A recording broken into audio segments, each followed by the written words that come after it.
Assalamualaikum. Selamat pagi dalam literasi. Seperti biasa ngobrol sendiri. Semangatnya puisi itu nutrisi. Mungkin tidak membaca puisi, hanya mengumpulkan inspirasi. Tentang waktu. Jadi ada beberapa kisah dalam legenda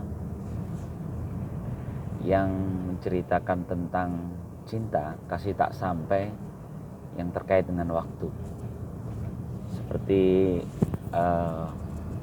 Bandung Bondowoso dengan Roro Jonggrang. Bandung Bondowoso yang mencintai Roro Jonggrang. Roro Jonggrang meminta membuat 1000 candi. Dalam satu malam Bandung Bondowoso meminta bantuan jin. Gagal juga akhirnya karena Roro Jonggrang membuat waktu lebih cepat gitu, sehingga fajar cepat menyingsing. Mirip dengan Sang Kuryang dengan Dayang Sumbi. Sang Kuryang yang sebenarnya dia mencintai Dayang Sumbi yang sebenarnya adalah ibunya yang tidak menua ya. Sehingga Dayang Sumbi tidak mungkin menikahi Sang Kuryang. Sementara Sang Kuryang sudah sangat cinta, lalu dimintalah dia membuat satu perahu dan ternyata dalam satu malam, dan ternyata gagal. Pun sama, Dayang Sumbi dan Roro Jonggrang sama-sama mencoba mengubah waktu menjadi lebih cepat, dalam fajar lebih cepat datang ya, diceritakan dengan memukul lesung ya, sehingga ayam-ayam berkokok lebih cepat karena dianggapnya sudah pagi. Sebenarnya ini legenda ya, tapi menarik karena kasih tak sampai yang terbentur oleh waktu ya.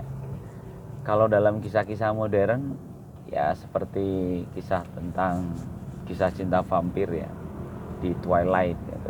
Banyak lah ya kisah-kisah tentang, karena yang satunya abadi yang satunya enggak gitu.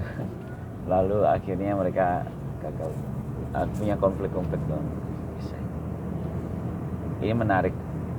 Saya tidak ingin bercerita tentang kasih tak sampai atau bagaimana waktu itu bisa menjadi variabel puitik atas satu cerita gitu. Kan jadi puitis gitu. Ketika ada benturan waktu itu menjadi puitis gitu. Seperti lagunya Elsa Bestari ya.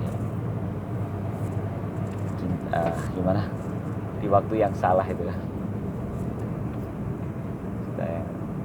Lupa ya, di waktu yang salah. Jadi memang ketika waktunya salah itu jadi wow, jadi romantis gitu, jadi puitis gitu. Oke, sekali lagi saya tidak akan terus menyoroti itu, tapi saya coba breakdown dalam kehidupan kenyataan kita, bagaimana waktu itu menjadi perangkat yang menarik bagi kita gitu. Kita ini seperti berjalan dalam lini masa panjang gitu ya, waktu perjalanan yang isinya waktu itu.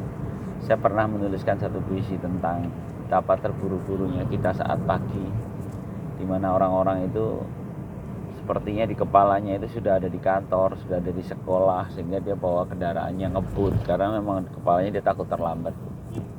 Jarang yang menikmati perjalanan karena ya tadi waktunya mepet ya, mereka harus buru-buru.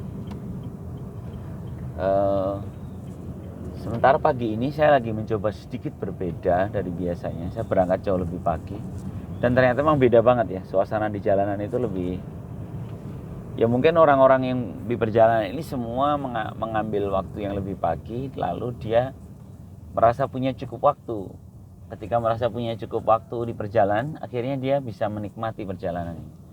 Mungkin nggak juga seperti saya ya yang nyetir sambil ngobrol sendiri gini, tapi paling tidak mereka, saya lihat di naik motor itu masih ada yang di lampu merah, tengok kanan tengok kiri gitu, masih beda dengan saat sudah mepet siang ya, atau jam-jam itu biasanya orang udah wes berebut ya. Nah, sebenarnya ini ada hubungannya dengan rasa syukur. Jadi kalau kita mensyukuri atas nikmat waktu itu, pasti kita akan menikmati setiap detailnya, menikmati setiap penggalannya. Dan bisa jadi keterlambatan itu pun misalnya ya terlambat, itu pun menjadi sesuatu yang layak disyukuri gitu. Saya pernah juga menulis satu puisi di buku saya yang ketiga kayaknya, yang tentang kebetulan gitu ya. Saya tuliskan itu karena saya harus pulang naik kereta dan dalam waktu mendadak itu, sehingga saya tidak dapat tiket kereta antara Jogja Bekasi saat itu, sehingga saya harus Jogja Cirebon sambung Cirebon Bekasi. Dan ternyata di perjalanan itu saya ketemu seorang yang kami akhirnya berkenalan dan bertukar buku gitu ya, sama-sama suka puisi, dan akhirnya ya memang nggak berlanjut sih, perkenalan itu nggak berlanjut. Tapi ketika saya iseng memikirkan, bayangkan ketika saya itu tidak harus membeli tiket sambung gitu, tidak terlambat, mungkin saya tidak kenal dia dan tidak ada obrolan dan bahkan tidak ada puisi. Ada satu puisi yang saya tulis itu di situ karena kami bercakap agak serius ya, dalam nggak lama pada itu ya, cuma perjalanan Jogja Cirebon, tapi kita ngobrol agak serius karena saya suka buku, saya tulis puisi, dia suka buku, dan kami berbeda keyakinan, jadi sedikit ada sharing pemahaman gitu. Menarik sekali di saat itu.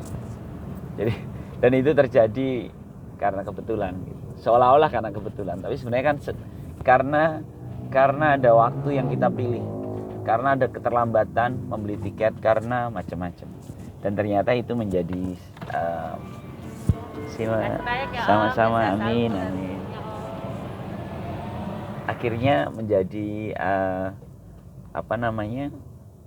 sesuatu yang layak disyukuri gitu. Dan nilainya itu adalah pada kita dan waktu itu, paham ya? Maksudnya kita itu memiliki nilai atas hidup kita itu saat kita itu menikmati hubungan kita dengan waktu yang sedang kita kendarai lah, istilahnya gitu kali ya, yang sedang kita kendarai. Sehingga analogi yang menarik dari kakak sepupu waktu saya pernah sharing di sini juga sih, yang bagaimana kalau kita dalam perjalanan ada yang langsung tidur, ada yang ingat tengok kanan tengok kiri, ada yang sambil terus berpikir gitu. Itu kan sama dengan menjalani kehidupan. Kalau kehidupan ini kita itu hanya lempeng aja, bablas gitu, jangan-jangan kita itu justru tidak meaningful gitu, tidak penuh makna dalam kehidupan kita. Dan seringkali kita terjebak di situ. Ini boleh lah ya, nanti kalau ada teman-teman yang iseng kejebak, nggak sengaja nonton obrolan sendiri saya ini, boleh coba dipikirkan, apakah jangan-jangan saya pernah soalnya mengalami ini, jangan-jangan kita ini sedang berada dalam pusaran kesibukan yang kita buat gitu, dengan dalih mencari uang gitu, kita terjebak dalam kesibukan yang sangat gitu, kita sibuk sekali, lalu uang yang terkumpul itu jangan-jangan hanya kita belanjakan untuk hal-hal yang akhirnya belum tentu kita butuhkan, karena kita belanjanya juga nunggu diskon ya, diskon yang sekarang kan sering ada hari-hari belanja online itu, diskon yang akhirnya terburu nafsu untuk mendapatkan diskon yang besar, sehingga kita membeli barang-barang yang tidak sepenuhnya kita butuhkan. Ini kan ironis sekali, dan ini bahaya sekali dalam menjebak kehidupan kita. Kita sibuk untuk mencari sesuatu yang mungkin ternyata akhirnya kita belanjakan untuk yang tidak terlalu kita butuhkan. Sementara kesibukan kita itu sudah menghilangkan kesempatan indah bersama rasa syukur kita itu. Perjalanan ke kantor seperti pada pagi hari ini, mungkin obrolan dengan orang di jalan, mungkin ketemu orang di halte, mungkin menyapa orang saat selepas sholat di masjid gitu, atau banyak hal yang bisa kita nikmati dari rasa syukur kita atas kita dan waktu yang kita kendarai itu. Dan terkadang kita terjebak tidak bisa menikmatinya karena kesibukan yang kita pilih, dan ternyata kesibukan kita itu pun tidak sepenuhnya bermakna untuk kita. Serem ya. Semoga ini ada manfaatnya. Wah, baru 9 menit, ini jarang ngobrol, tapi saya udah mau nyampe kantor. karena saya berangkat lebih cepat. Oke semuanya, terima kasih, salam literasi, semoga menginspirasi. Assalamualaikum warahmatullahi wabarakatuh.